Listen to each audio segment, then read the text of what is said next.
শয়তানের প্রতারণা।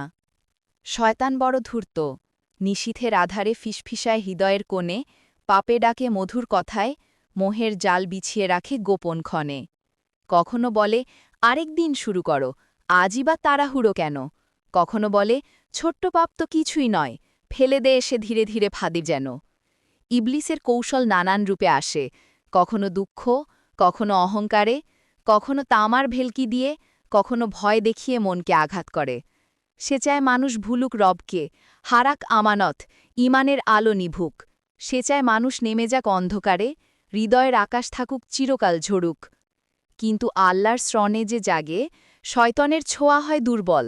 যে পড়ে কুরআন, শুদ্ধ নফস গড়ে, তার পথে আসে না দোষের ঢল। ইস্তিগফার, দোয়া, তাকওয়া এইগুলো শয়তানের সব ফাঁদ ভেঙে দেয়। রাতের তাহাজ্জুদে কান্নার স্রোতে তার ধোঁকা মুহূর্তেই মুছে যায়। হে মুমিন, সাবধান হও, শয়তান কখনো সামনে আসে না স্পষ্ট হয়ে। সে আসে নফসের ছলে, কামনার ঘেউয়ে, মিথ্যা সাজিয়ে সত্য বলে। যে মন আল্লাহর দিকে ফিরে, তার ঢাল হয় ইমানের খাঁটি দীপ্তি। শয়তানের প্রতারণা তখন ভেঙে যায়, যেমন সূর্যোদয় ভেঙে যায় রাতের নিস্তব্ধতা নীরবতী।